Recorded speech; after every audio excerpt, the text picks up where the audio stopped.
کبھی کبھی ایسا ہوتا ہے کہ انسان گناہ میں گر جاتا ہے، اور جب گناہ میں گر جاتا ہے تو اس کو ایسا لگتا ہے کہ شاید اب دوبارہ بحالیت نہیں ہو سکتی، دوبارہ قبولیت نہیں ہو سکتی۔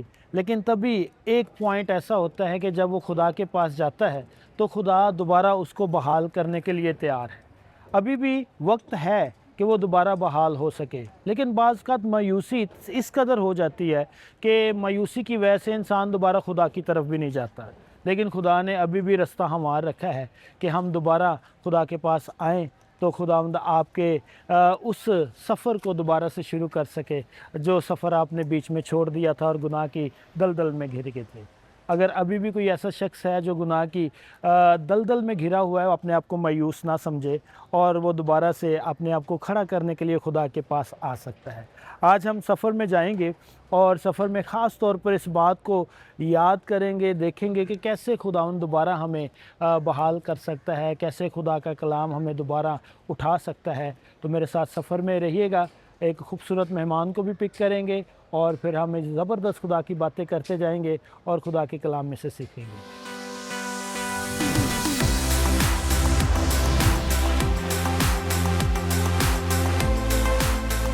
جی فخر بھائی کیسے ہیں آپ؟ ٹھیک ہیں؟ خدا کا شکر ہے، آپ سنائیں عدیل بھائی کیسے ہیں آپ؟ بہت شکر گزاری خداوند کی۔ چلیں سیٹ بیلٹ لگائیے گا، سفر کا آغاز کرتے ہیں۔ جی جی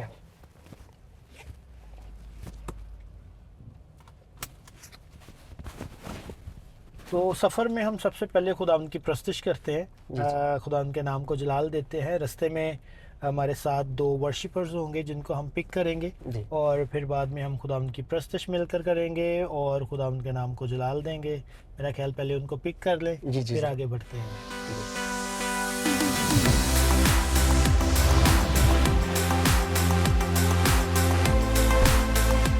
جی ذیشان بھائی کیسے ہیں آپ؟ ٹھیک ہے؟ جی میں ٹھیک ہوں، آپ کیسے ہیں؟ شکر گزاری۔ کرسٹوفر بھائی آپ ٹھیک ہیں؟ خداوند کا بڑا فضل ہے دل بھائی، آپ کیسے ہیں؟ ٹھیک ہے، بہت شکر گزاری خداوند کی۔ بہت اچھا لگا دونوں کو دیکھ کے، اور میں سمجھتا ہوں خدا کے پرستار ہر ایک شخص کو گانا بجانا آنا چاہیے تاکہ وہ خدا کی پرستش پورے دل سے کرنے والے ہو سکے۔ تو آئیں سفر کو آگے بڑھاتے ہیں، ٹھیک ہے؟ جی بالکل۔ جی ذیشان بھائی آج ہم کون سا گیت مل کر خداوند کے حضور میں گائیں گے؟ ہم زبور 103 گا رہے ہیں، رحمت نال ہے پریا ہویا پاک یہوہ ساڈا۔ پریز دا لارڈ۔ یہ بہت اچھا زبور ہے اور اس میں خدا کی رحمت ہمیں نظر آتی ہے، اور سب کو آتا ہے، تو ہم مل کر خداوند کے حضور میں یہ زبور گائیں گے۔ آمین آمین۔ اس سے پہلے فخر بھائی کہ ہم پرستش میں آگے بڑھیں تو میرے پاس ایک بڑا خوبصورت سا تحفہ ہے آپ کے لیے، اور میں چاہوں گا کہ آپ اس تحفے کو لیں اور ساتھ بجائیں اور ہم مل کر گا کر بجا کر خداوند کے نام کو جلال دیں۔ رحمت نال ہے بھریا ہویا پاک یہوہ ساڈا، رحمت نال ہے بھریا ہویا پاک یہوہ ساڈا، رحمت نال ہے بھریا ہویا پاک یہوہ ساڈا، رحمت نال ہے بھریا ہویا پاک یہوہ ساڈا، غصہ تے کرن دے وچ ہے او دیرا، پیار تے اس دا ڈاڈا، غصہ تے کرن دے وچ ہے او دیرا، پیار تے اس دا ڈاڈا، رحمت نال ہے بھریا ہویا پاک یہوہ ساڈا، ساڈے اوتے وی رب ساڈا صدا نہیں جھنجھلاوے،